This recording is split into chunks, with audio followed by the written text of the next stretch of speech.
Hey BC, how's everybody doing? Vinyl Spin coming at you here on a beautiful summer day. I hope everybody's doing well out there, enjoying your summer. Been a little wet on the humid side. I wanted to do this video outside today, but the wind was blowing. So I came indoors. You know how the wind is with a microphone. You'd probably hear 50% of what I was saying. But this is Vinyl Finds installment number 12, I believe. So let's get started. We start off here with a group I'd been looking for some time. Finally tracked down a near mint copy. The record's mint. Doesn't even look like it was ever played. And the cover is near mint. It's a symphonic prog band from the Rockford, Illinois area. The name of the group is Albatross, self-titled here, from 1976, their sole album. They formed around 1974 and broke up around 77. They fashioned their sound around Yes and the Starcastle sound. Very talented musicians, great sound. Half the songs have vocals, which aren't too bad at all. And the other is instrumental. Just 5 songs. They run on the longish side, which I like. My favorite track on here is the Four Horsemen of the Apocalypse, which is song 1 on side 1. Although all the songs are great. They did a lot of touring and concerts and, you know, around their area, but only produced this one album. On Discogs, there's an incredible detailed write-up on the band's history and all the group members. So check it out. It's, I mean, anything you want to know. It's one of the longest write-ups I've ever seen on Discogs about a band. Yeah, check it out. But there's the songs. Members, instruments they play. It's on Anvil Records. Private press here. Very rare. Very difficult to track down, but I finally tracked down a copy for fairly reasonable in the Seattle, Washington area. And this is an original from '76 by the little text down there. I think the 92 reissue doesn't have that on there. That's how you can tell the difference between them. And then next is a soundtrack. Incredible music on here. Just the quintessential funky orchestration with guitars and just, you know, the sound you would hear in a lot of movies then and on a lot of popular bands. From 1979, The Visitor. This was originally titled Stridulum on the European soundtrack releases. And this is a reissue on Mond 023. They did a fantastic job. Totally different artwork here. Heavy, thick cardboard stock here. Beautiful gatefold cover.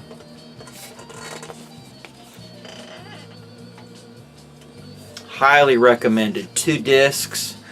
The artist is the artist-composer. His name's Franco Michelizzi. Music composed, arranged, and conducted by Franco Michelizzi. And here is the discs. The album, when they mastered this reissue here, they recorded it at and cut it at 45 RPMs for the highest sound quality. Yeah, the sound quality is just phenomenal, stellar.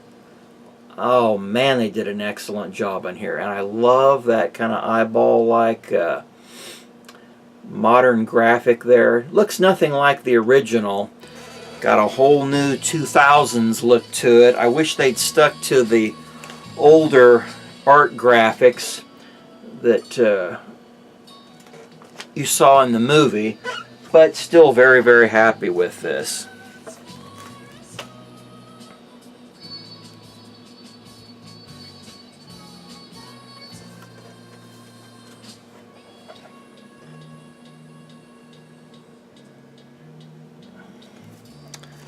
Got a real nice plastic lined inner sleeve there to protect from scratches. And here's another incredible album of folk, kind of a folk progressive rock. Just has a very old world sound to it. When I heard this, I thought of Ben Costello. Ben, I think you'll really dig this album. Dando Shaft from 1969. The title of the album is An Evening with Dando Shaft. This is a reissue on Somar. I originally heard this back around 2003, fell in love with it, then fell out of touch with it for a while, forgot about it, and then I ran across it again. So I thought, man, I'm going to get it when I saw the reissue here. The originals are kind of pricey, not too bad though. I wrote some notes down. Here's the label. Very nice graphic there. I love that font for the name of the record company. Very cool. Here we go.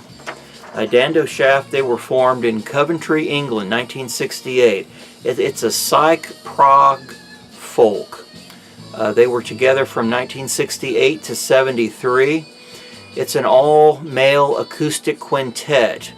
They added Polly Bolton on vocals in 1970. The band's name was taken from the title character of a 1965 novel by Don Calhoun. Performed at local English venues for 2 years while remaining active in the folk revival scene. They were offered a recording deal by Youngblood Records and in 1970 recorded their debut album, An Evening with Dando Shaft. This might be my favorite by them, but all their successive albums, another 2, 3, 4 came after this. I like them too. Hard to pick, but this is kind of a standout for me. They had an emphasis on original folk compositions while showcasing a more progressive use of bluegrassy multi-instrumentation of Balkan, particularly Bulgarian, rhythmic structures, with comparisons to Pentacle. The group members are Kevin Dempsey on guitar and vocals, Martin Jenkins on mandolin, fiddle, guitar, flute, vocals, Ted Kay on tabla and percussion, Roger Bullen on bass, Dave Cooper, guitars and vocals, and Polly Bolton vocals from 1970 onward. Yeah, just a fantastic sound. I love all the instruments they used. When I first laid that on the turntable, I think I played it over about 6 or 7 times on each side. That's how good it is. Ben, I think you would especially like this. Here was a filler to kind of close the gap on my Focus. I love Focus. They were one of the first bands to come over to the United States here and start, make a big hit. And then all the other bands kind of followed suit. You heard them on AM radio. Well, Focus started it all. This album here in particular is their big hits from 68 or 69 to about 73. The band had 3 phases of members, member changes, and sound. And when they put out this here compilation, they picked 10 songs, and each of the songs they chose were an equal selection from the 3 different phases of their career. And then they added 1 track on here, which is a fast version of their big radio hit Hocus Pocus, which got them started, got the ball rolling. And yeah, So the fast version of Hocus Pocus here isn't heard on any of their discography. So you can only hear it on this particular release.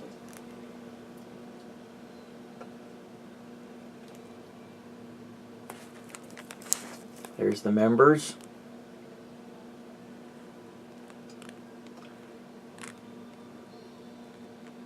There's a ride up there.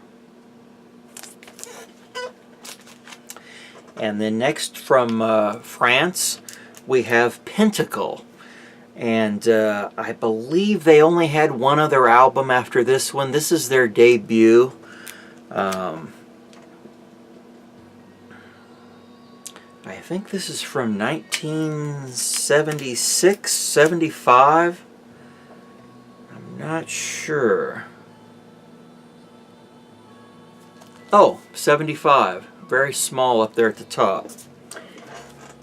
I'd been looking for this one for a while, finally found it. Just beautiful symphonic prog here. Beautiful vocals. The instrumentation is kind of designed around the beautiful French vocals here. Lots of variety in the sound. Nothing too heavy. More pastoral type of sound. Lighter. Overall, the title is La Clef des Anges. Here are the members and the instruments they play. Love the instruments on there, yeah. Organ, moog, clavier.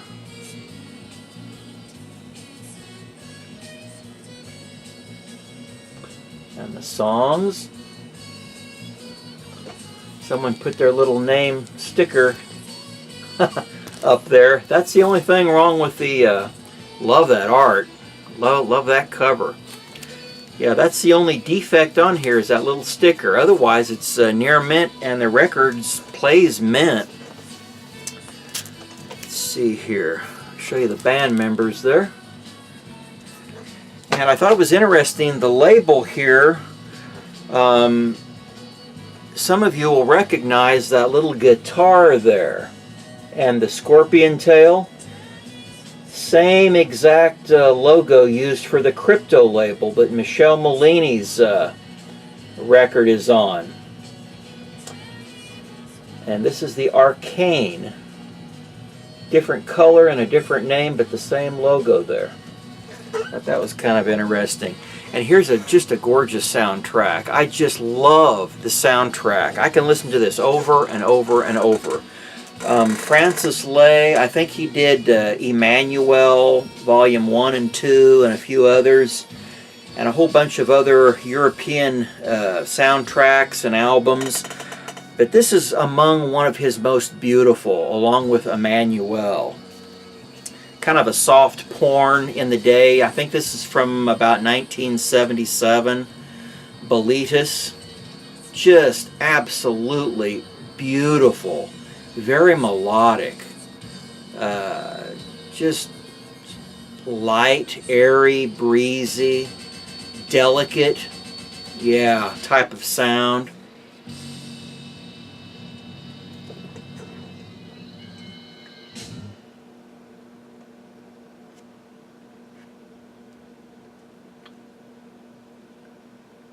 Yeah, I highly recommend this soundtrack here. It has a beautiful gatefold cover there. And it's on Warner Brothers. See this. I think this is a UK press, perhaps. I don't know, German, UK. Hard to read, the print's so fine there. But that's the label. Yeah. Very happy to find that. And then we have a debut album by Terje Rypdal from 1971 on ECM 1016. Oh, I love all his music.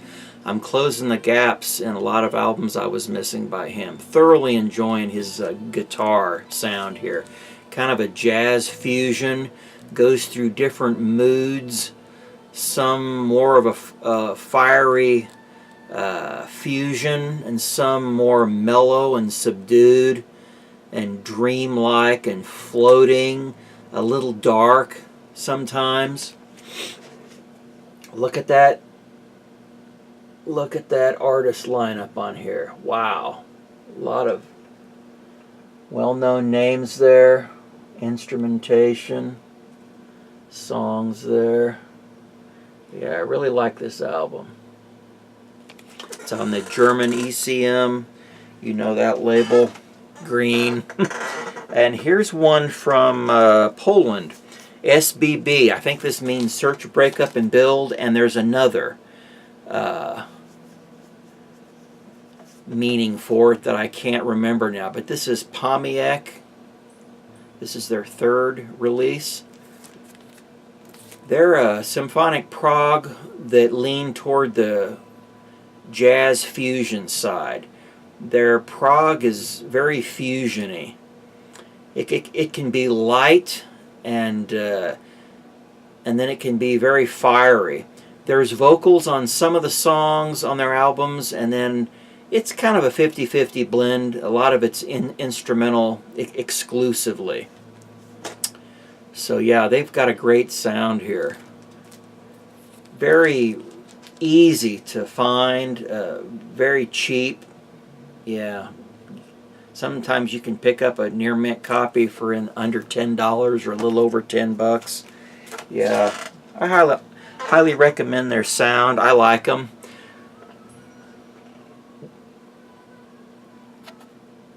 Slowly completing just a few more albums, and then I'll have most of their albums. And then, you know, Tomita. He passed away recently. Issei Tomita from Japan. Beautiful composer. Where Vangelis was a composer of his own original music. In Greece there, although Tomita was just a virtuoso keyboardist on all kind of electronic keyboards, he did not compose. He was an interpreter. He was a master keyboardist who did interpretations of previously existing compositions. But nonetheless, he did a fantastic job. He had a keen ear for recreating in the most tasteful manner some of these beautiful classical compositions. And most of his works were, you know, remakes of the classics. And he did his Bolero, which I showed in a video not too far back, which was the American Domestic Press release over here in 1980 with a Bolero title. Well, his original that he released over in Japan had the title Daphne and Chloe from 1979, just a year earlier. And this is one and the same album, just different artwork. But I love, if you want to get into his music, you might start off with Snowflakes Are Dancing from 1974, that debut. And then this one here, it's really been growing on me. It might be on a par or better than Snowflakes Are Dancing, but they're both probably his best albums.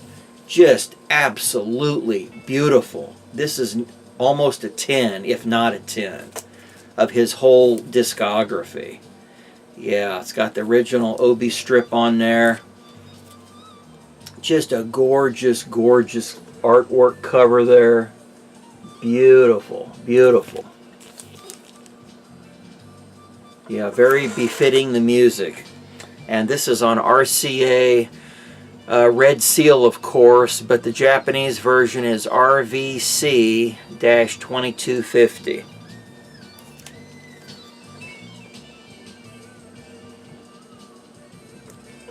Yeah, love that album. And then Riff Raff. They're kind of a psych prog with a jazzy edge to it. Yeah, I love Riff Raff. Great album here. Original Man.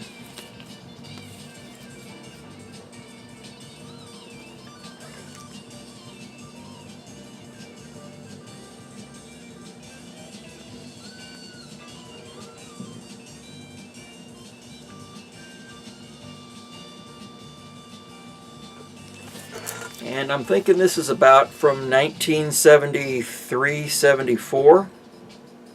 This is an original pressing. Let's see here. Oh, there's the...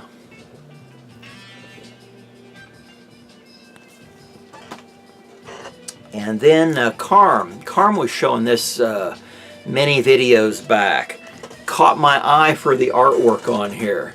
That primitive modern stone head, kind of cold, stark, gray, sticking up there kind of like one of the heads on Easter Island. But this is Roedelius, self-portrait. And I checked it out, and man, Carm, I love this. This is a 10. It's his early recordings from 1973 to 77. This was released in 79. But it's got his older analog, more primitive keyboard sounds. And there's little mistakes in there here and there, you know, but they're very brief. And it doesn't really hinder this album at all. It's so simple, but the keyboard sound is so well thought out, you know, the songwriting. The tunes are just so catchy and alluring that it just, you know, pulls me right in. I just love this album, love it.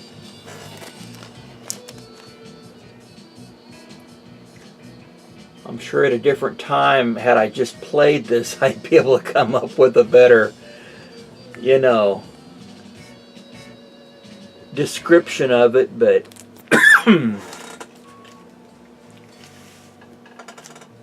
I know he had several following this from kind of an ongoing series. It's on one of my favorite krautrock labels, that Gorgeous Sky label. Wow. Love that label. And then let's see here. We'll wrap it up here with this next album. This is a German group, Antares. Kind of a symphonic progressive here with very melodic, beautiful, well-written songs here. Every song is so melodic and well-crafted.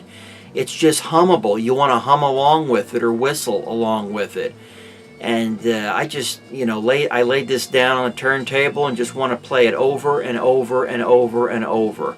Now, the vocals aren't that great, but still, even so, the music is just, it makes it all worth it. It's a heavy keyboard driven. A lot of more modern electric oriented keyboards on here, synthesizers. But yeah, they've got a sound I can really get into. Very 70s sound, even though this was released in, I think, 81. The title of it is Over the Hills. Every single song I like. And they flow together very well. As a whole, entire listening experience, it just plays through each side wonderfully. It's on Wolf Records.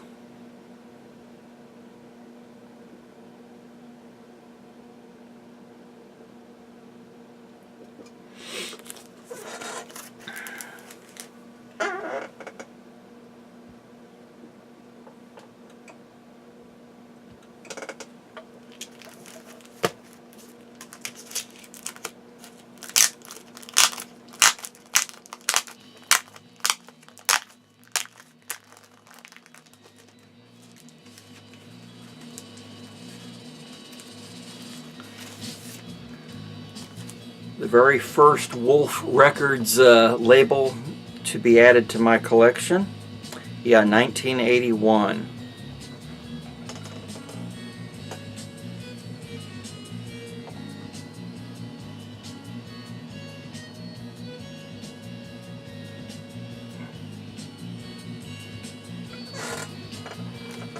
Yeah, I know how some members are in the vinyl community about vocals, but I'm very forgiving.